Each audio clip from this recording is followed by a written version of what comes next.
ఆంధ్రప్రదేశ్లో హింసాత్మక ఘటనలపై కేంద్ర ఎన్నికల సంఘం సీరియస్ అయింది. సీఎస్ జవహర్ రెడ్డి, డీజీపీ హరీష్ కుమార్ గుప్తాకి సమన్లు జారీ చేసింది. శుక్రవారం ఢిల్లీకి రావాలని ఆదేశించింది. పోలింగ్ రోజు, పోలింగ్ తర్వాత ఆంధ్రప్రదేశ్ వ్యాప్తంగా పలు చోట్ల ఘర్షణలు జరిగాయి. తిరుపతి, మాచర్ల, అనంతపురం, పశ్చిమ గోదావరి జిల్లాల్లో గొడవలు కలకలం సృష్టించాయి. పోలీసులు భారీగా మోహరించినా ఇప్పటికీ ఆయా ప్రాంతాలు ఉద్రిక్తంగానే ఉన్నాయి.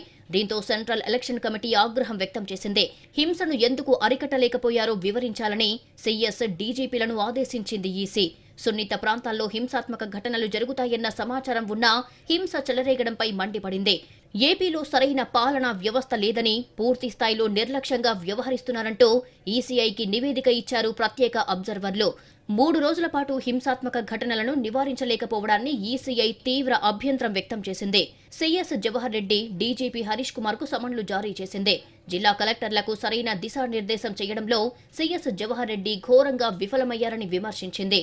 పోలీసు బందోబస్తు విషయంలో పూర్తిస్థాయి నిర్లక్ష్యంతో వ్యవహరించారని మాజీ డీజీపీ రాజేంద్రనాథ్ రెడ్డిపై వ్యాఖ్యానించింది. కొత్త డీజీపీ హరీష్ కుమార్ గుప్తా కూడా వరుస రివ్యూలతో సరిపెడుతున్నారు తప్ప సరైన చర్యలు తీసుకోవడం లేదని విమర్శలు వచ్చాయి. మరోవైపు పోలింగ్ తర్వాత హింసకు పాల్పడినా పురికొల్పిన వారందరూ అరెస్టు అవుతున్నారన్నారు ఏపీ సీఈఓ ఎంకే మీనా.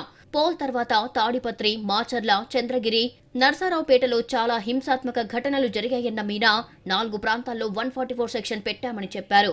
బాధ్యులైన అభ్యర్థులను హౌస్ అరెస్ట్ చేయాలని ఆదేశాలిచ్చామని తెలిపారు. చంద్రగిరి ఘటనపైన సీరియస్ యాక్షన్ తీసుకుంటామని వెల్లడించారు. మెషిన్స్ ని కూడా డ్యామేజ్ చేయడం జరిగింది. సుమారుగా 9 ప్లేసెస్ లో ఇట్లా జరిగింది. ఈ 9 ప్లేసెస్ లో కూడా అందరినీ ఐడెంటిఫై చేసేసి వాళ్ళని కూడా నెక్స్ట్ 2 days లో అరెస్ట్ చేసేసి జైల్లో పడాలి. వాళ్ళు చేయాల్సిన యాక్షన్ చేయలేదు.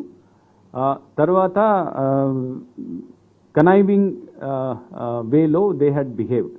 వాళ్ళని కూడా ఇప్పుడు ఐడెంటిఫై చేయడం జరుగుతుంది. మొత్తానికి 3 రోజులవుతున్నా హింసను నియంత్రించడంలో విఫలమయ్యారంటూ సీఎస్, డీజీపీలపై సీరియస్ అయ్యింది ఈసీ. సమన్లు అందుకున్న AP CS Jawahar Reddy, DGP Harish Kumar Gupta శుక్రవారం ఢిల్లీకి వెళ్లి ఈసీకి వివరణ ఇవ్వనున్నారు.